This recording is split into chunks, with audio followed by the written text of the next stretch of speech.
tudo bem? Estamos aqui hoje em mais um programa Pontuando e hoje nós vamos falar de uma reportagem, mas não apenas dessa reportagem, porque a gente vai fazer uma crítica a alguns parâmetros dessa reportagem. Reportagem essa que está aqui, ó. A revista é a revista Isto É. O Brasil sabe cuidar deles, os idosos. A sociedade mudou e não se preparou. Saúde, serviços básicos, transportes, previdência, mercado de trabalho, lazer não estão à altura de uma população que é constituída cada vez mais por idosos. Bom, essa notícia tem sido falada aí e a gente já falou, já fiz alguns programas, fiz um programa sobre etarismo, fiz um programa sobre a questão do envelhecimento, como que a pessoa se comporta na terceira idade e as necessidades que tem, as evoluções que estavam havendo pelo mundo afora. E essa crítica é uma crítica especificamente ao Brasil, à questão brasileira. A crítica não, a matéria é uma matéria que fala de uma realidade brasileira mediante pesquisas, né? Eu tenho essa reportagem no computador, não vou ficar lendo na revista, você vai continuar vendo a minha imagem, eu vou ler no computador aqui. Só que depois nós vamos falar de previdência, porque nessa reportagem eles falam mais uma vez da Previdência. E a Previdência, ela tem um probleminha. Em 1988, a Constituição Federal, no capítulo Previdência, ela fala de como que seria custeada a Previdência. E quando se foi fazer a reforma da Previdência, se contrapunha aquilo que é recolhido especificamente do trabalhador na ativa, face àquilo que o caixa da Previdência tinha e era sempre deficitário. A população estava envelhecendo, como de fato está constatando-se agora, fizeram a reforma da Previdência em cima disso aí. Só que o custeio da Previdência ele é maior do que simplesmente aquele aporte do trabalhador ativo para o inativo. E isso eu vou falar no final da reportagem, porque essa reportagem, essa da Isto É, também faz menção ao talvez uma nova reforma da Previdência que vai tirar mais direitos ainda, vai aumentar a idade mínima de contribuição, vai igualar a idade de contribuição mulheres e homens, exatamente por causa desse problema do envelhecimento. Então, eles têm a faca e o queijo na mão para garfar a gente. Eu vou ler uma reportagem da Maria Lúcia Fatorelli, que fala muito melhor do que eu, dentro é, é, dos parâmetros econômicos e jurídicos e de leis, e usa as terminologias corretas para falar do assunto. Eu trago esse parecer dela, que é do Departamento Intersindical de Assessoria Parlamentar, da qual ela faz parte e ela é uma autoridade no assunto. E ela também fala que muito do que foi retirado da Previdência, da Saúde, da Educação, etc., e da assistência social, está ligado à questão da dívida pública, ao que se paga a dívida pública. Mas vamos deixar essa reportagem para quando eu finalizar essa da Isto É. Espero que o vídeo não fique muito longo, e se ficar longo, por favor, tenha um pouco de paciência, faça a visualização desse vídeo em duas partes, e os meus comentários que eu fizer somente daquilo que eu tiver sabendo.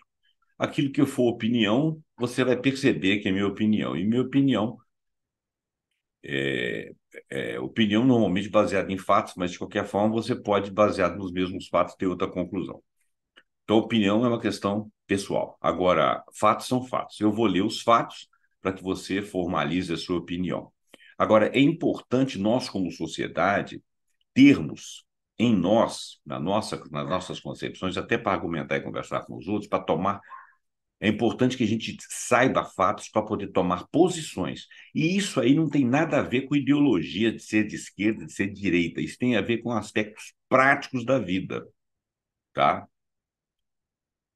Não se trata de, você pensa assim porque você é de esquerda, você pensa sabe porque você é de direita. Isso não interessa. O que interessa é o seguinte: nós, brasileiros, não podemos ser prejudicados por determinados fatos que são colocados de uma forma, mas que são de outro. E nós sabendo, temos ciência disso aí, vamos nos posicionar independente de quem é o governo.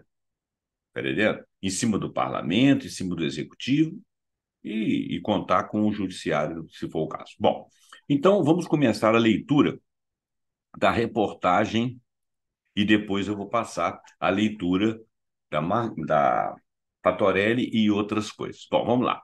Então, a capa aqui da Expressa está dizendo: Brasil envelhece e precisa de olhar para seus idosos, entenda. Tem muita coisa interessante nessa reportagem, mas tem algumas coisas que a gente pode avaliar melhor. E, infelizmente, as reportagens, apesar de trazerem fatos, muitas vezes elas têm tendências de quem as faz ou dos editoriais das diversas empresas de comunicação. E esses editoriais, muitas vezes, torcem a realidade para o lado que eles acham que é verdadeiro ou que alguém diz para eles que é melhor que seja assim. Porque, no final das contas, a maior parte das mídias pertence a grandes conglomerados e se beneficiam com algumas coisas que nós, cidadãos comuns, não nos beneficiamos. Eu sempre digo, e talvez as pessoas fiquem até com raiva de mim, eu digo o seguinte: nós, classe média, média alta, média média, média baixa, A, B, C, D e E, nós somos dentro de um sanduíche. Acima de nós, numa distância muito grande, estão os super ricos, e imediatamente abaixo de nós, muito próximos de nós, estão os pobres e os super pobres. Nós estamos mais perto dos pobres, nós não estamos perto do limbo da sociedade. Mas a maioria de nós, classe média, tem mania de raciocinar que quando fala que vai cobrar imposto, por exemplo, sobre grandes fortunas, o pessoal da classe média fica aqui tremendo: não vai pagar imposto, vou pagar imposto da minha casa. Né? Nada disso, nós não somos os milionários, nós não somos os super ricos. A nossa distância para eles é muito grande. A gente tem que raciocinar com a universidade pública, sim, porque ela tem qualidade e ela atende às classes médias e baixas, e deve atender às baixas também. O rico não precisa disso, ele pode pagar até no exterior, e paga. Quando a gente fala de previdência, quando a gente fala de SUS, eu vou fazer, eu pago plano de saúde, eu vou na clínica particular. A maior parte das cirurgias, dos procedimentos que você vai fazer através do plano de saúde, você está contando com o SUS, você que é classe média. Então, a assistência social, ela nos beneficia na segurança pública, ela nos beneficia para ajudar as pessoas de má situação social, para que elas não representem problemas que vão repercutir em nós, além do nosso sentimento com relação a isso, mas também as coisas práticas da vida. Segurança pública é uma delas, né, que você não pode ter pobreza para tudo quanto é lugar, gente dormindo de qualquer jeito, gente te pedindo qualquer coisa, porque isso, além de te prejudicar, é uma questão de saúde pública. Né? Então, quer dizer, nós estamos no sanduíche. Se a gente entender que nós é que mantemos os governos mais ou menos estáveis, porque os muito ricos estão um pouco se lixando, os muito pobres não têm acesso, eles não têm a educação necessária. A gente tem rudimentos de educação que seriam necessários, basta a gente pensar um pouco mais e ajudar que os pobres passem a pensar também. Bom, mas isso aí já vai entrar no capítulo da ideologia. Essa necessidade que a classe média tem de que exista alguém a menos do que ela, para que ela possa, à maneira do rico em relação a nós, fazer com o pobre, é uma bobagem, tá? É uma bobagem que nos limita, ok? Se o grande empresário que vende aí seu maquinário, suas coisas, e aplica dinheiro e ganha aí jurinhos de Selic, né, e fica feliz da vida e fica achando que é rico, ele vai ganhar muito mais se ele tiver uma empresa constituída, vai ajudar o país, vai produzir, vai fazer indústria aqui dentro, vai dar emprego, esse emprego com as remunerações adequadas, porque isso aí faz a economia girar e você vai vendendo muito, ele vai ganhar muito mais do que os percentuais lá de 12, 13, 14, 15% da Selic. Muito mais. É só saber fazer gestão. Mas isso dá trabalho, né? Então, querer ser uma parte da elite sanguessuga é bobagem. Nós não fazemos parte dessa elite. Nós não conseguimos ser sanguessuga. E o Estado deve nos ajudar. Bom, essa é a minha ideia e Modéstia à parte, eu estou baseado em fatos. Vamos lá, Brasil envelhece e precisa olhar para os seus idosos, entenda. O número de brasileiros acima de 65 anos multiplicou-se por 8 nos últimos 50 anos e o país não se preparou para o envelhecimento da população. A conta chegou, o rombo da Previdência é bilionário, ele vai falar disso, nós vamos contrapor algo. O rombo da Previdência não é bilionário, não é por aí, a gente vai falar sobre isso. O sistema de saúde não suporta a demanda, isso é verdade. Por quê? Porque tiraram dinheiro da saúde não, em favor da dívida pública.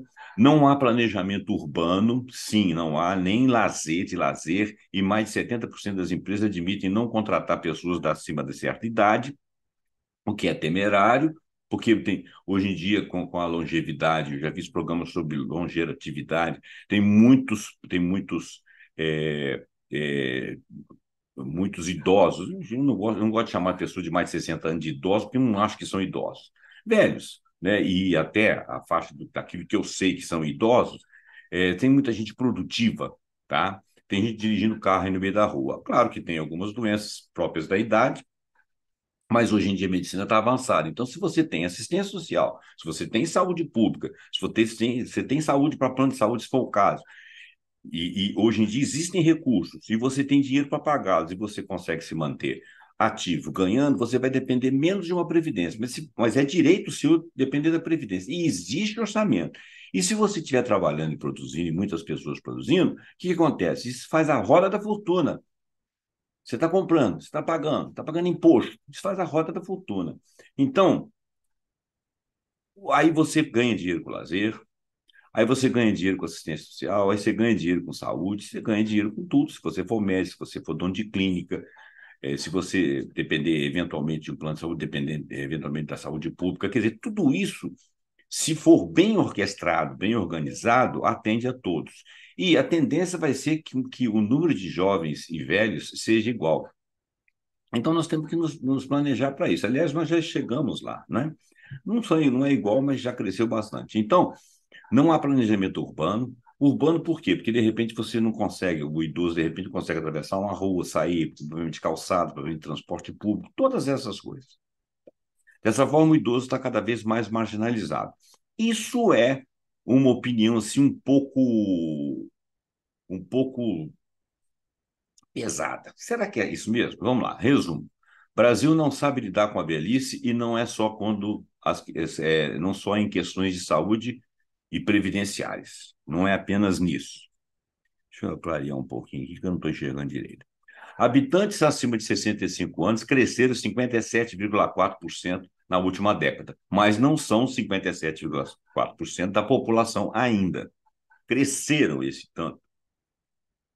Estudo britânico mostra que o Brasil não encara o avanço etário populacional de forma ampla. Estudo britânico. Vamos fazer um estudo brasileiro para saber se é verdade? Das empresas brasileiras, 78% assumiram o etarismo nas contratações. Assumir o etarismo significa que, você é velho, não vou te contratar, de repente você vai ter um probleminha. Mesma coisa que eles fazem com mulher, porque mulher pode engravidar. Mas você é nova, você é casada, né? Sim, você pode engravidar, então não contrata. O velho também, ele pode ter um probleminha de saúde. Só que tem que, hoje em dia, você tem celular, você tem planos, você tem assistência remota. E os velhos estão cada vez mais espertos, até porque tem uma capacidade de organização, de administração e de conhecimento larga, né? E se adaptam bem às novidades, estão se adaptando bem às novidades, às tecnologias. Então, por que não vão ser produtivos? É melhor do que eles estarem improdutivos em casa, porque eles estão gerando receita. E gerando receita, ele gera emprego, e gerando emprego está pegando jovem também, né? Então, o etarismo aí nas empresas é uma coisa assim, meio idiota, depende da educação. Ah, você sabia, por exemplo, que 75% do contingente acima de 65 anos é independente e grande parte é o principal provedor da família? A OMS, a Organização Mundial de Saúde, diz que o envelhecimento da população é um dos maiores triunfos da humanidade. Sim, porque nós chegamos lá. E também um dos grandes desafios a ser enfrentados pela sociedade, ou melhor, pela humanidade. Então, o Brasil teve evidências explícitas, mas lidou com o passar do tempo como se nunca fosse envelhecer. Essa conclusão, ela é uma conclusão assim parece óbvia. O Brasil é tão despreparado para tantas coisas, né? Mas para tantas coisas, né? Você vê, por exemplo, a nossa capacidade industrial hoje em dia, ela evoluiu para mais ou menos 1947, depois de ter passado por uma década, por décadas em que nós tínhamos crescido muito. Por quê? Porque não tivemos planejamento, não temos políticas, temos aí uma classe dominante aí que é sanguessuga, é uma das piores do mundo, as elites do Brasil são uma das piores do mundo, querem tirar tudo do Estado para eles e querem negar às populações, à classe média, às populações mais baixas, os direitos, as melhoras, né? Parece que existe uma educação ao contrário aqui, né? Tira para aqueles que não precisam e retira daqueles que precisam. O Brasil teve evidências explícitas, mas lidou com o passar do tempo como se nunca fosse envelhecer. Vamos tomar isso aí como uma realidade relativa, né? Eu acho que houve sim um certo despreparo, mas o nosso despreparo político ele é em vários sentidos. A cada recenseamento, a quantidade de crianças e adolescentes diminuía em curva inversa a população idosa que crescia. Até que chegamos ao menor número de jovens em 50 anos, agora, e o crescimento de 57,4% da população acima de 65 anos na última década. O lado positivo é que o Brasil está vivendo mais, o lado negativo é que o país não se preparou para isso, tanto que a pesquisa britânica sobre os melhores e piores países para envelhecer nos aponta como a 81ª posição entre as 105 nações estudadas. Quer dizer, nós estamos lá embaixo em preocupação com isso. Os critérios foram estabelecidos, os critérios foram 7, estabelecidos um padrão a ser observado pelas políticas públicas: expectativa de vida, abrangência de assistência médica, nível de segurança, índice de felicidade, custo de vida, preços de imóveis, preço de imóveis de aluguéis, idade do início da aposentadoria. Mas apenas uma posição vexatória na forma como tratamos essa fase da vida, o estudo da Handicare UK, do Reino Unido, mostra como a questão do avanço etário populacional deve ser encarado de forma ampla e não apenas como situação que cabe aos agentes previdenciários de saúde. Em todas as instâncias, deixo explícito que o Brasil é uma nação que não sabe lidar com a velhice. Mais uma vez, tudo o que a gente lê, principalmente nessas revistas aqui, ó, a gente tem que colocar um ponto de interrogação. Essa pesquisa foi feita na UK Handicare, né? Quanto de ideologia ou quanto de necessidade tem de falar, de colocar isso aí para cima? A gente precisa desses estudos, mas feito por quem quer analisar e para resolver a situação. Eu não vou desmerecer porque eu não conheço a Handicare UK, tá? Mas fico desconfiado porque existe pelo mundo aí afora um combate sistemático à empresa privada, um combate sistemático na questão da previdência, falando de envelhecimento das populações, das aposentadorias, existe pelo mundo afora. Isso não é só beneplácito do país. E quantos outros países são razoáveis, né? Alguns países elencados aqui com piores do mundo que cuidam da velhice são países destruídos por guerras. Eles não cuidam nem do jovem nem do velho. Então a gente tem que ter muito espírito crítico para ler essas coisas. Mas vamos lendo que a gente vai tirando algumas coisas boas. Bom, para ser justo, diz o rapazinho aqui, é preciso dizer que não somos os únicos a tratar do tema de forma imprópria. Eu acabei de falar isso. A Organização Mundial da Saúde desistiu, no último momento, em janeiro de 2022, de incluir a velhice na classificação internacional de doenças, né? Pouco antes, em plena pandemia, havia determinado os anos de 2021 a 2030 como uma década do envelhecimento saudável. Só que nem a organização nem o Brasil foram além de resoluções retóricas para tratar do que importa. Ela desistiu de colocar como doença, porque velhice não é doença, né? Agora, existem parâmetros da velhice que necessitam de cuidados, senão você adoece, né?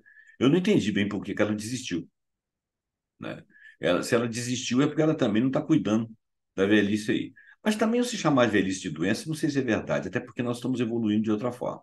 Então, a década de envelhecimento saudável seria como você se organiza para cuidar dos idosos, dos mais velhos. Vamos lá.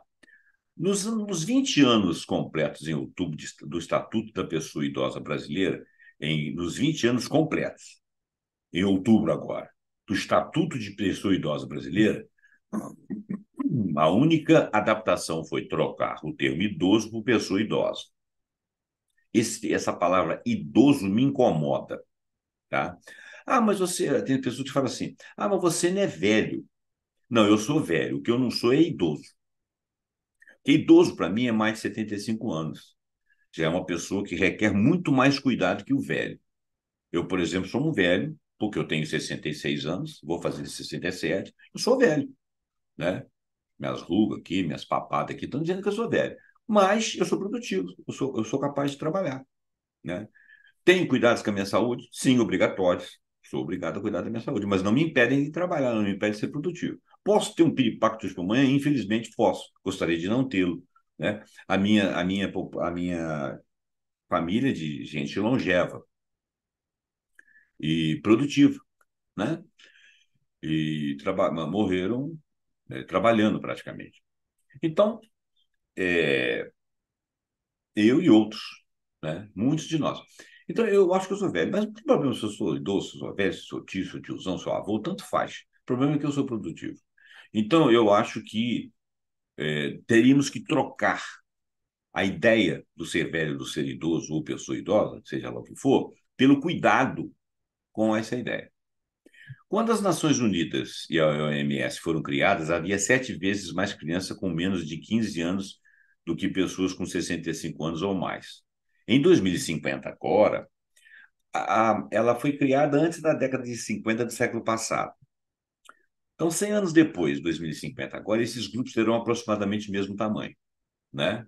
Então, de 7 vezes mais crianças do que velhos, vai passar a ter igualdade.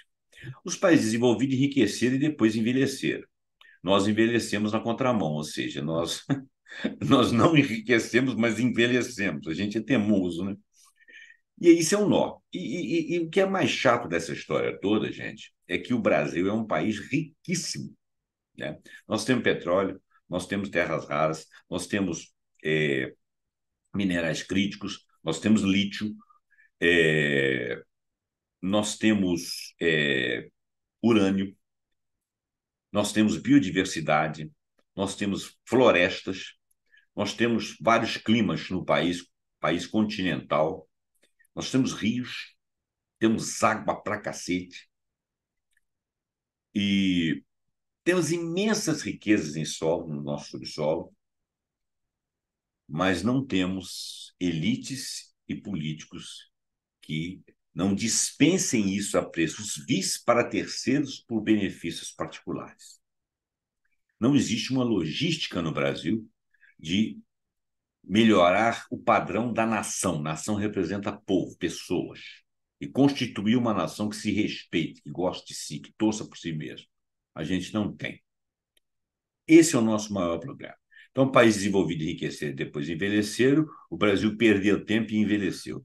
E isso perdeu tempo não na totalidade da sua população, que uma boa parte ignora o nosso poder, mas daqueles que não ignoram, mas que não fazem nada por isso, que é uma mínima parte que conduz todo mundo. Isso é um nó que demanda políticas públicas que ofereçam condições aos idosos, né, em perspectivas de custo de vida. Você é, na velhice, o resultado dos eventos que antecederam esse período. A perspectiva é de primordial importância para os mais jovens, para que os mais jovens possam avançar na idade em melhores condições do que aqueles que já são idosos. No Brasil, envelhece prematuramente mal. Não adianta dizer que a pessoa devia ter comido brócolis quando não tem dinheiro para farinha e açúcar, ou que tinha que fazer atividade física se ela vai para o trabalho em péssimo transporte público, em péssimo estado, ou que pode fazer caminhadas se ela onde ela mora não tem sequer calçamento adequado ou iluminação. É preciso oferecer as oportunidades para se alcançar um mínimo de condições de vida, diz o epidemiologista Alexandre Kalash, presidente do Centro Internacional de Longevidade do Brasil. Cara bem intencionado, falando coisas pertinentes e com certeza não é consultado. A Previdência e a saúde. Agora vem uma série de faláciazinhas aí que depois nós vamos dirimir. Os problemas mais evidentes irrompem no consumo de aposentadorias e saúde, já que a conta não fecha quando a proporção cada vez maior de membros da sociedade aposentados depende da contribuição de fatia cada vez menor dos economicamente ativos. Isso aí é uma falácia. Nós não dependemos exclusivamente dos que estão trabalhando agora. O que estão trabalhando agora e estão pagando Previdência é uma parte em 4 do custeio da Previdência. Se você pegar só essa aqui no caixa da Previdência e comparar com o que se paga, vai dar déficit. Só que lá no Tesouro, devido à Previdência, tem mais 3/4. E esses 3/4 fazem com que a Previdência não seja deficitária. Não era quando fizeram a reforma e continua não sendo. Ele vai dizer aqui que é, porque ele está baseado em apenas um aporte. E é por isso que a gente tem que desconfiar das reportagens. Né? Vou continuar lendo, mas não concordo, porque tem dados que provam o contrário.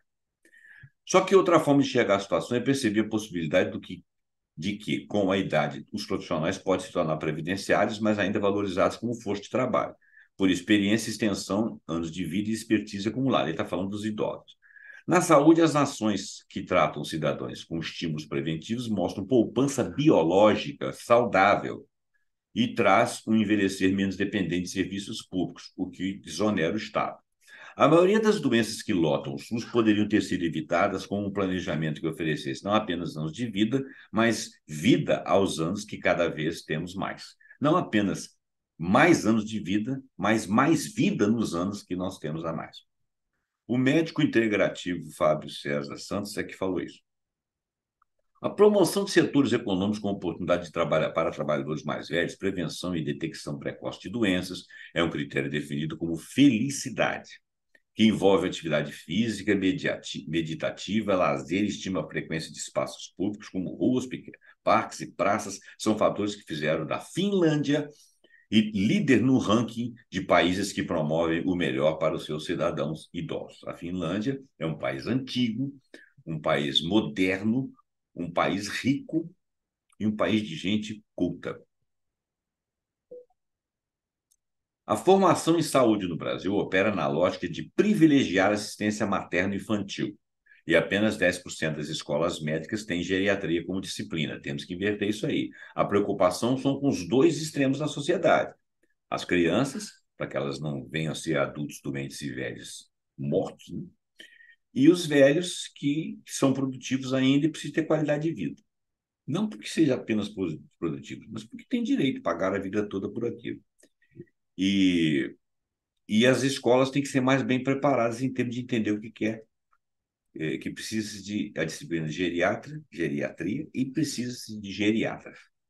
O Instituto para Estudo para Políticas de Saúde, o IEPS, que no Brasil é cheio de sigla, conclui que somente 0,7% dos médicos têm especialização em cuidado a idosos, enquanto pediatras são 9,5%. Olha só, 0,7% podem cuidar de idosos, agora 9,5% cuidam de crianças. Claro que isso aí é uma visão, não está até errada, mas é uma visão que precisa ser adequada às nossas realidades. Isso faz com que o país tenha 2,6 mil geriatras, com um déficit de 28 mil desses profissionais, segundo a Sociedade Brasileira de Geriatria e Gerontologia, SBGG. Será preciso ter mais especialista ou que todos os profissionais de saúde tenham uma formação melhor? Se um clínico geral tiver melhor conhecimento de geriatria, ele poderia fazer um atendimento e orientar sobre necessidades de especialistas. Então, você não precisa ficar formando só geriatras, não. Você pode adequar os médicos que fazem clínica como clínicos gerais a profissão, a parte da geriatria. Pondera Ieda Duarte, gerontóloga e coordenadora do estudo da SAB. A SAB é Saúde e Bem-Estar e Envelhecimento. Buraco no orçamento. Agora vem o tal da buraco no orçamento da Previdência. Enquanto o Ministério da Previdência prevê um rombo de 276,9 bilhões nas contas desse ano, nós estamos falando disso em outubro, esse déficit estava sendo falado a um valor menor, e a Fatorelli vem e desmente isso aí. Nos Estados Unidos, a parcela trabalhadora acima de 55 anos quase dobrou em 2000, 13%, em 2021, 23%. Engraçado que esse parágrafo ficou esquisito. Ele falou assim: enquanto o Ministério da Previdência Social prevê um rombo de 276,9 bilhões nas contas do ano que vem para o pagamento de aposentadorias, no ano de 2024, nos Estados Unidos, a parcela de trabalhadores acima de 55 anos quase dobrou entre 2000, 13%, e 2021, 23%. Quer dizer, ele está dizendo que esses trabalhadores estão contribuindo. O Bureau of Labor Statistics projeta que o contingente até 2031 atinja um quarto da força de trabalho. Já a previsão brasileira é que o saldo negativo nas contas até 2060 quadruplique e até 2100, caso as condições continuem as mesmas. Deixa eu ler isso aqui de novo. O Bureau of Labor Statistics projeta que o contingente até 2031 atinge um quarto da força de trabalho. Ele está falando lá da América. Já a previsão brasileira é que o saldo seja negativo nas contas, dobre até 2060 e quadruplique até 2100. Fui eu que li errado. Na prática, duas análises recentes comprovam o mercado de trabalho é assumidamente marcado pelo etarismo. A discriminação baseada em idade profissional, que é a discriminação baseada em idade profissional, teve uma pesquisa da EY, que eu não sei o que significa, que realizou pesquisas em 191 empresas brasileiras e 78% delas assumiram etarismo nas suas contratações. Etarismo é a discriminação da pessoa por idade. Já uma outra análise de 258 corporações apontou que 70% delas não contratariam nenhum profissional acima de 50 anos, não contrataram nenhum profissional acima de 50 anos nos últimos 2 anos. Que porcaria. É fundamental reforçar de modo intenso e constante uma educação básica, inclusive, que transforme cada aluno em ativista da causa do não preconceito, e particularmente do anti-etarismo. Transformar os futuros profissionais em agentes engajados e multiplicadores dessa mudança e empoderá-los para serem protagonistas de uma sociedade realmente diversa, inclusiva e plural. Eu fico impressionado como que as palavras são bonitas e são bem escritas e são ditas em todos os lugares e não se faz porcaria nenhuma, porque todo mundo faz etarismo, todo mundo fala de homossexual, todo mundo fala de capacitismo, que nós falamos na última coisa. É impressionante, falta educação na nossa sociedade, nem vou acabar de ler. O Japão, que é o país mais idoso do mundo, com 29% da população acima de 65 anos, viu a onda em formação e se planejou. Nos anos de 1970, o país implementou seguro de assistência de longo prazo, que se tornou um modelo pela generosidade e abrangência. O governo paga por planos que oferecem diferentes modelos, como viver em instalações de assistência, acompanhamento domiciliar e ajuda com compras de supermercado. Muito engraçado, porque eu vi um vídeo de um camarada falando no Japão, um cara que vive lá e é filho de japonês, e que diz o seguinte, que os serviços para os velhos lá são caríssimos e a previdência lá é ruim. E eles lá têm que continuar trabalhando. Então, o governo arruma serviço para as pessoas mais velhas, para elas poderem conseguir pagar os seus planos de saúde, pagar seus aluguéis, né, e não ficar pelas ruas lá pedindo esmola, pedindo ajuda. E eles contam muito que os filhos cuidem também. Então, o Japão é um dos países mais idosos do mundo e ele tem lá o seguro de assistência de longo prazo, mas é caro. E o salário dos previdenciários lá não é alto. Então, isso aí foi mais uma coisa que eu vou colocar um ponto de interrogação, porque vi isso a respeito do Japão, vi isso a respeito da Coreia também. Na Coreia nem previdência não tem, porque os coreanos julgam que quando eles cuidam dos novos, porque o velho ele vai contar com a ajuda dos filhos. Os filhos vão cuidar dele. Só a pergunta que eu faço é a seguinte: e os que não têm filho? Quem vai cuidar deles? Quer dizer, esse negócio de achar que lá fora também a coisa é muito legal, que lá na China é tudo bacana. Na China eu não sei, mas na Coreia, no Japão, eu tive ciência disso. Então, pesquise isso aí, tá? Não vamos acreditar pura e simplesmente nisso aqui, não. Na saúde, integrou os cuidados preventivos de longo prazo, além de estimular a criação dos setores de medtech, de cuidados com idosos, com financiamento estatal. Esse financiamento é baixo e esses valores são altos. Já no Brasil, prevalece a cultura bastante difundida na América Latina do familismo, que é a atribuição total do cuidado dos mais dependentes, o que inclui idosos aos familiares. Olha só como é que é difícil você ler uma reportagem tendo outras notícias, né? Aqui no Brasil, mais idosos cuidam de novos que novos cuidam de idosos. Eu acho que é uma coisa assim meio pareada. Mas tudo bem, nós temos descuido com a velhice. Só que o descuido de atenção é da sociedade, não. Só que o descuido de atenção é da sociedade em não se dar conta de que a responsabilidade moral e legislativa, pelo cuidado dos que mais dependem, é tanto da família quanto da sociedade e do Estado. Gente, hoje em dia nós somos muito individualistas. Cuidar de família é uma coisa extremamente complicada, sendo individualista. Com a quantidade de filhos diminuindo, sendo individualista, porque a situação está diminuindo exatamente porque nós somos mais individualizados, nós projetamos nossas carreiras, a gente não está preocupado muito com o tipo de família, ter muitos filhos, porque isso tudo é custo, a vida não é fácil, o mundo não é muito legal, tem muita guerra, tem muita morte, tem muita droga. As pessoas não querem, elas querem projetar suas vidas, viver o máximo possível a vida no agora, porque somos individualistas. Associado às condições que não são razoáveis mundo afora, na vida, da maneira como é falado e dito por aí, o que acontece? Os mais velhos vão ficar extremamente solitários, vão depender de um único filho. Né? Se esse filho for homem, pior ainda, que as mulheres cuidam mais que os homens. Viu-se isso aí durante a pandemia. Então, gente, é muito complicado esse tipo de crítica e é, claro que você precisa de cuidar da sua família. Eu não sou contra, obviamente que não. O que eu estou falando é o seguinte: a gente precisa de um perfil de sociedade em que mais de uma pessoa, mais do que os familiares, a própria sociedade cuida dos seus velhos. Sabe por quê? Porque vão ter velhos que não têm filhos, pela maneira como a nossa sociedade é hoje em dia individualista. Nós temos que primeiro ensinar ela a não ser tão individualista, tudo bem que tenha poucos filhos, mas que saiba que nós vamos ter que cuidar dos velhos, sejam eles nossos parentes ou não. Inclusive, em termos legislativos, em termos de leis, segurança de assistência.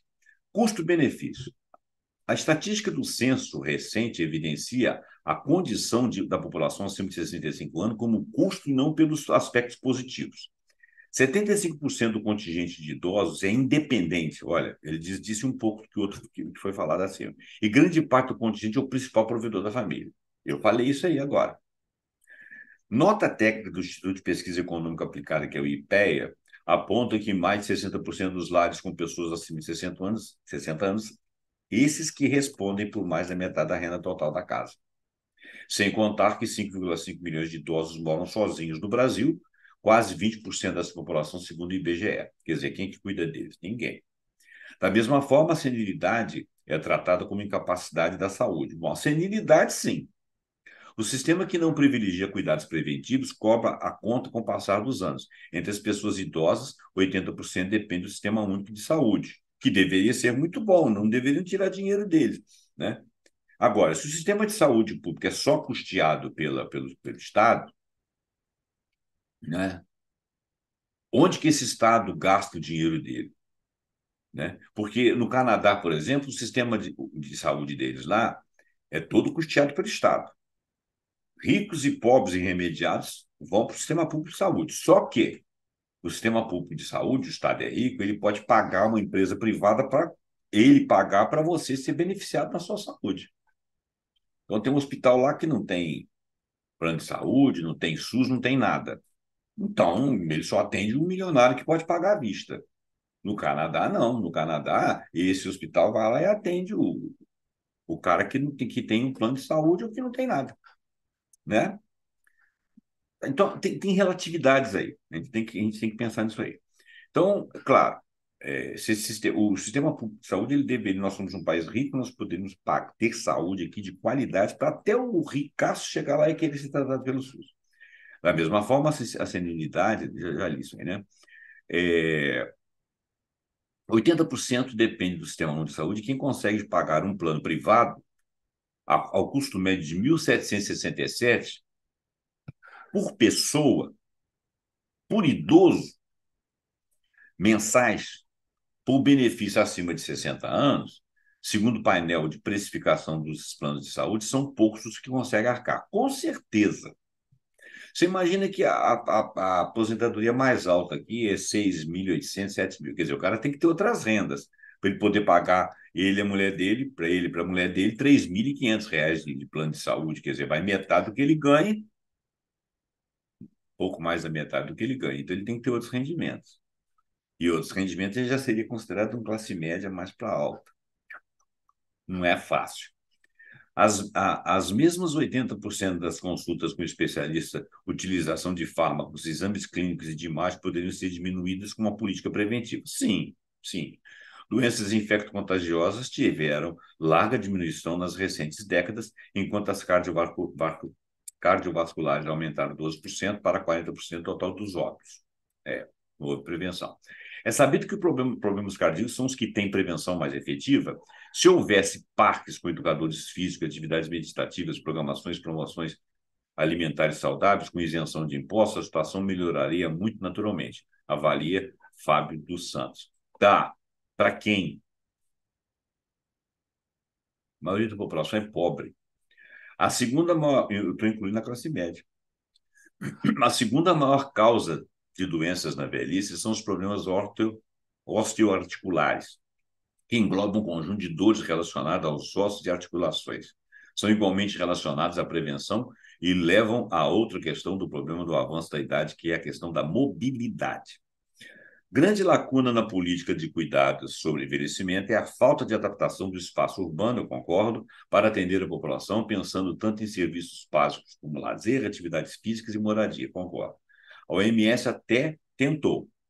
Ela montou a Rede Global de Cidades e Comunidades Amigas das Pessoas Idosas, que reúne 792 localidades pelo mundo, 119 brasileiras, para aplicação de elementos amigáveis à população com avanço da idade, como transporte coletivo acessível, né? Uma pessoa com artrose subir um degrauzão de ônibus é complicado, nivelamento de calçadas, buracos, né? Lugares para se sentar, remoção de perigos nos percursos, buracos, pedras e etc. Boa iluminação nas ruas, banheiros públicos e policiamento, né? Assim como, não escreveu isso aqui não, mas eu estou falando, assim como determinar que os edifícios precisam oferecer elevadores, rampas, portas e corredores amplos, pisos antiderrapantes, banheiros adaptados para quem tem mobilidade reduzida e sinalização eficiente. Na prática, Summit de Mobilidade, organizado pelo Estadão, jornal, avaliou as condições de 27 cidades e nenhuma chegou à pontuação mínima de 8 pontos, em uma escala de 1 a 10, de condições satisfatórias. Foram encontradas majoritariamente calçadas estreitas, calçadas danificadas, degraus, postes, obstáculos, faixas de pedestres apagadas, falta de semáforos. Além da ausência ou falta de manutenção em rampas, o que levou à média nacional de 5,71, uma escala de 1 a 10, e a nota mínima seria 8. Nós precisamos que todos aprendam mais sobre envelhecimento. Não estamos formando profissionais para o século XXI, estamos de costas para o futuro. Entre os médicos residentes, existe cerca de 10% que optam por pediatria, outros tantos por obstetrícia e pouco mais de 0,5% em geriatria. Não dará certo assim. Precisamos de muita gente trabalhando. São planejadores urbanos, designers, arquitetos, políticos e advogados. Como teremos menos e menos jovens, é preciso criar incentivos para que os mais idosos sigam ativos, participando integralmente da sociedade. Para isso, 3 coisas são essenciais: saúde, aprendizagem ao longo da vida e direito à participação. O mundo muda à medida que envelhece, em nosso caso, rapidamente, diz o Dr. Kalash. O artigo 3º do Estatuto da Pessoa Idosa, de outubro de 2003, determina que é obrigação da família e da comunidade, da sociedade e do poder público assegurar à pessoa idosa com absoluta prioridade a efetivação do direito à vida, à saúde, à alimentação, à educação, à cultura, ao esporte, ao lazer, ao trabalho, à cidadania, à liberdade, à dignidade, ao respeito e à convivência familiar e comunitária. Tudo o que foi debatido no decorrer dessa reportagem, aqui da Isto É, além disso, garante... tudo isso foi debatido no correr dessa reportagem. Além disso, garante direitos como benefício prestação continuada, BPC, concedida aos que não possuem fonte de renda e meios para se manter gratuitamente em medicamentos de uso continuado, atendimento domiciliar, as impossibilidades de se locomover, né, e isenção do pagamento de imposto predial e territorial urbano, que é o IPTU, com base na análise de renda mensal e dimensões do imóvel. A legislação que orienta o que precisa ser feito existe, mas não acontece na prática. Várias coisas não acontecem na prática no Brasil. É preciso de consciência da sociedade política que a população envelhece, perdão. É preciso consciência da sociedade e política que a população que envelhece é um benefício, já que foi garantido que as pessoas vivam mais. Só que é preciso garantir que vivam mais com qualidade, que é a Ieda Duarte que falou isso aí. De acordo com a OMS, o envelhecimento da população é um dos maiores trunfos da humanidade e também um dos grandes desafios a serem enfrentados pela sociedade. A expectativa de vida global aumentou em 34 anos, de 1913, para 72 anos em 2022. O Brasil passa por esse desafio agora. Antes da pandemia, a expectativa de vida do país atingiu 76,6 anos. Só que as diferenças regionais fazem com que a média da população nos estados mais pobres seja de 8,5 anos a menos do que nos países ricos. Enquanto Santa Catarina marcava 79,9% de anos de expectativa de vida, no Maranhão isso era 71,9%. Política pública precisa considerar a diversidade. No dia 30 desse mês agora, foi aberta a consulta sobre política nacional de cuidados para que os cidadãos opinem até 15 de setembro. Então, estamos em curso. Sobre melhorias e avanços na atual legislação que engloba crianças, pessoas com deficiência e idosos. O acesso é pela plataforma oficial do Participa Mais Brasil. Aqui tem um ranking aqui de países, dos melhores países para as pessoas idosas. Em primeiro lugar, Finlândia, depois Dinamarca, Holanda, Suíça, Austrália, Áustria, Canadá, Noruega, Nova Zelândia, Espanha. A Espanha. E os piores, os 10 piores. Iraque, teve uma guerra lá, acabaram com o país. Quênia, país da África, ferrado, coitado. Ucrânia, teve uma guerra lá. Venezuela, está sob embargo. Camboja. Bom, Camboja é um país que entre os tigres asiáticos ali podia estar melhor, mas também é um país bastante atrasado, sem recursos. Nigéria. A Nigéria eu não entendo por quê, porque a Nigéria é um país próspero. Irã é um país próspero, também não entendo. Egito também é um país próspero. Namíbia, até dá para entender, República Dominicana também. Bom, então essa é que é a reportagem. Agora, a gente vai lá para a nossa amiga Fatorelli, tá bom? Então tenha paciência aí.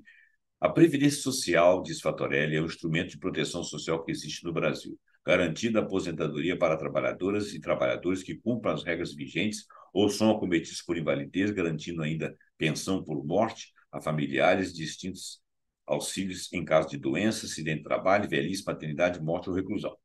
Apesar de sua importância para quase 40 milhões de beneficiários em todo o país, os valores desses benefícios previstos pelo Regime Geral da Previdência Social, os RGPS, e pagos pelo INSS, Instituto Nacional de Seguridade Social, ainda são extremamente reduzidos e insuficientes, e todo esforço deveria estar sendo feito para avançar no sentido de ampliá-los. Em vez disso, a Previdência Social tem sido alvo de sucessivos ataques contra reformas e até ameaças de privatização que visam submeter toda a classe trabalhadora aos interesses do mercado financeiro em regimes de capitalização que já deram errado para várias pessoas em vários países e para as contas públicas em todas as partes do mundo onde foram implantados, garantindo lucros exorbitantes somente para bancos. A principal justificativa para os constantes ataques à Previdência Social tem sido a repetição dessa mentira de que existiria um déficit nas contas, dando a impressão de que seria insustentável manter os direitos conquistados e, por isso, seriam necessárias contrarreformas que reduzem, adiam ou suprimem direitos, prejudicando a classe trabalhadora em sua fase mais crítica da vida após anos de dedicação e trabalho, construindo tudo que a sociedade tem acesso. Mentira recorrente, o déficit da presidência tem sido repetido pelos governantes, pela grande mídia, instituições financeiras interessadas em vender seus planos privados de capitalização, etc. E até mesmo em publicações oficiais do Tesouro Nacional, a exemplo da recente divulgação dos dados do primeiro semestre de 2023, em que se afirma que no período de janeiro a junho deste ano, de 2023, a Previdência Social o regime RGPS da Previdência Social registrou um déficit de 165,8 bilhões a preço de junho de 23 e que agora estão falando que é 276. A conta que fazem para chegar a esse falacioso déficit afronta o que determina a Constituição Federal. Veja bem, o conjunto de benefícios garantido pela Previdência Social junta-se com demais ações das áreas de assistência social e saúde, conforme a Seguridade Social tratada no capítulo 2 da Constituição Federal, artigos 194 e 204, 194 e 204, onde está explicitamente registrada a manutenção financeira desse sistema por toda a sociedade, de tal forma que, além do próprio governo, com recursos do orçamento geral, todas as empresas, trabalhadores, demais segurados e consumidores de bens e serviços também pagam contribuições destinadas à manutenção da Seguridade Social. Eu vou ler sobre isso agora mesmo.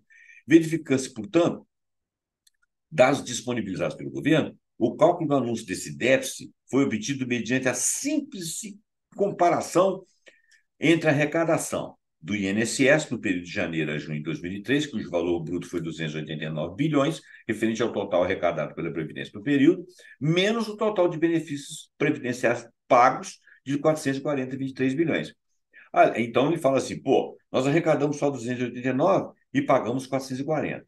Só que o que foi arrecadado diretamente do trabalhador, 289, foi acrescido a mais 3 receitas. Dinheiro que entrou de outras naturezas que nós vamos falar, e que fazem perfeitamente frente a 440 bilhões. Ele diz, além de alguns ajustes, restituições, ressarcimento, devoluções, o resultado do saldo negativo, nesse cômputo, imaginando que só entrou 289 e que saiu 440, dá um déficit de 164. Não é verdadeiro. O valor divulgado pelo Tesouro, de 165,8 bilhões, corresponde ao resultado de 164,98 bilhões, ajustado pelo IPCA, em valores de junho. O déficit da Previdência é falacioso, pois considera apenas as contribuições do INSS e ignora todas as demais contribuições destinadas ao financiamento da Seguridade Social, que é o que eu estou falando, que no mesmo período superaram 260 bilhões, sendo então 137 bilhões referentes a Confins, 40,39 bilhões a contribuição ao Programa de Integração Social PIS e PASEP, 84,7 bilhões referente à contribuição social sobre lucro líquido, deixando de considerar também a obrigatoriedade do governo destinar outras verbas orçamentárias para a manutenção da Seguridade Social, conforme disposto no artigo 95 da Constituição Federal, que eu vou ler.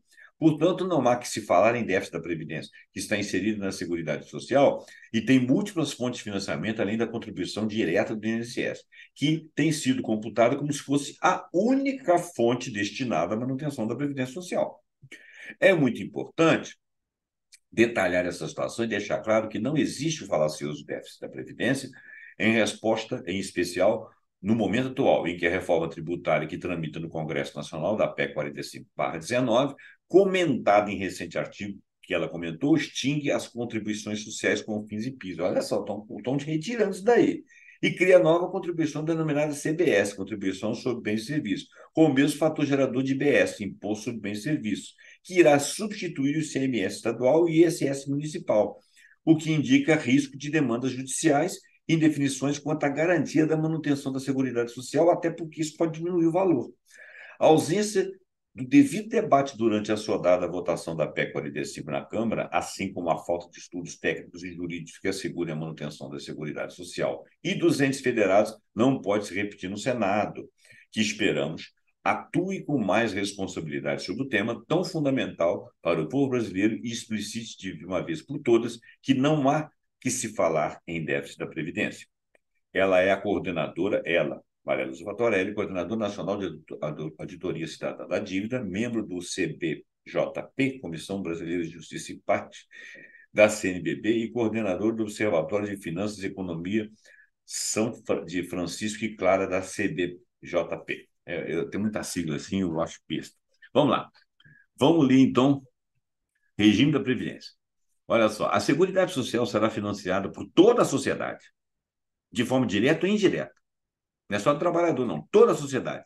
Nos artigos 195 da Constituição Federal dessa lei, mediante recursos provenientes da União, do Estado, do Distrito Federal, dos municípios e das contribuições sociais. Primeiro artigo 11, desculpa. No âmbito federal, o orçamento da Seguridade Social é composto assim de receita. No âmbito federal, União, receitas e contribuições sociais, receitas de outras fontes. Constitui contribuições sociais. Quem são as tais contribuições sociais? As das empresas incidentes sobre a remuneração paga ou creditada aos segurados a seus serviços, a dos empregadores domésticos, a dos trabalhadores incidentes sobre seu salário e contribuição, as das empresas incidentes sobre faturamento e lucro, as incidentes sobre a receita de concursos e prognósticos, que são as loterias. Ainda tem, que ela vai falar aqui, valores sobre bens exportados ou importados. Nos termos do artigo 27 da Lei 8.212/91 e artigo 203 do Decreto número 3.048/99, constituem outras receitas da Seguridade Social. As multas de atualizações monetárias e juros moratórios. A remuneração recebida por serviço de arrecadação, fiscalização, cobrados e prestada a terceiro. Por exemplo, eu fazia um serviço com uma determinada editora, eu não tinha vínculo empregatício com ela, eu pagava INSS, não pagava para mim, eu pagava para o INSS. Tá? Quer dizer, um serviço de alguma natureza. Enquadram-se nessa previsão as contribuições destinadas ao SESI, SENAI, SESC, SENAC, FNDE, etc., cuja arrecadação, fiscalização e cobrança competente à Receita Federal, juntamente com as contribuições previdenciárias, com o pagamento da Seguridade Social, equivalente a 3,5% da arrecadação pela prestação de serviços. Receitas provenientes da prestação de outro serviço, fornecimento ou arrendamento, de bens, locação de imóveis, por exemplo, aos demais receitas patrimoniais, industriais e financeiras, as doações, legados, subvenções e outras receitas eventuais. Isso não tem nada a ver com o trabalhador, isso aí não é a receita que o trabalhador põe lá. Isso são outras receitas. É como eu disse, se você colocar a do trabalhador como sendo, e descontar do trabalhador como sendo a dele que ele paga para o futuro, as outras três é todo esse resto que eu estou falando aqui. 50% dos valores obtidos e aplicados na forma do parágrafo do artigo 243 da Constituição Federal 8.823, repassados pelo INSS aos órgãos responsáveis pelas ações de proteção à saúde e a ser aplicado no tratamento de recuperação de viciados e entorpecentes e drogas afins. Isso também. 40% do resultado de leilões e dos bens apreendidos na Receita Federal. Né? Coisa lá que desviou e tal, fez um leilão. Vai, a parte para a Receita.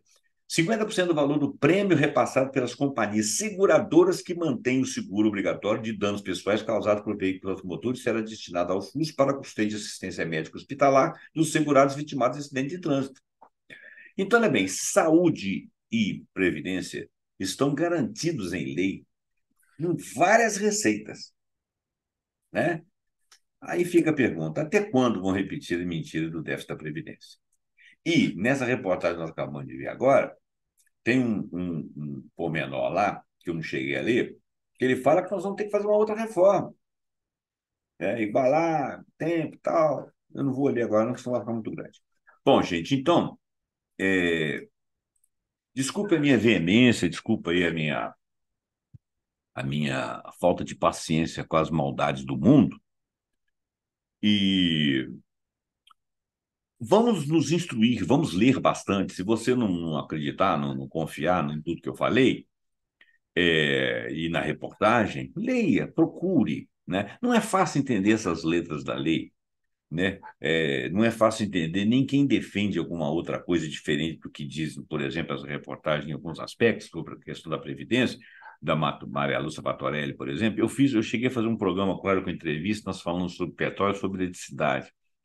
Ela estava prevendo aí que, tem uns 2 anos isso, e ela estava prevendo que ia ser privatizada a eletricidade. E foi. Né? O que é péssimo para nós, porque a eletricidade privada já está dando problemas em São Paulo, de falta de luz. Por quê? Porque as empresas querem lucro, elas não fazem investimento. Por isso que coisas como energia tem que ser do Estado, porque o Estado está preocupado com obra social. Ou seja, ele não quer que a sociedade seja prejudicada, então ele está sempre investindo, sempre contabilizando, sempre percebendo o que vai acontecer e as evoluções. Apesar de que nosso Estado é relapso em vários sentidos. Mas, ainda assim, é um bem a ser cuidado, que é uma coisa muito visível. Energia é uma coisa que você precisa toda hora, para tudo. Né? Por exemplo, as empresas vão entrar nas concessionárias lá privatizadas lá de São Paulo, essas que estão sem energia, elas vão entrar na justiça e vão ganhar. Né? E daqui a um pouquinho o que vai acontecer? Essas empresas vão embora, o Estado reassume, vai lá, conserta tudo aí bem de outra vez. Tá? Isso não é justo. Né? Então é isso que eu queria falar. Muito obrigado pela sua atenção. Espero que você tenha gostado desse vídeo. Até o próximo vídeo do programa Pontuando especial com algum assunto que nós achamos muito interessante. Espero que você também. Eu te peço que você dê o seu like, que você compartilhe esse vídeo, que você deixe comentários, de preferência que não fale besteira comigo, né? Porque eu estou aqui de boa vontade. Assine o canal e aperte o sininho para você sempre ser avisado todas as vezes que nós colocarmos um vídeo novo no canal. Muito obrigado e até o próximo programa Pontuando com mais um assunto que a gente achar muito interessante e que você também acha, tá bom? Obrigado e até lá. Tchau.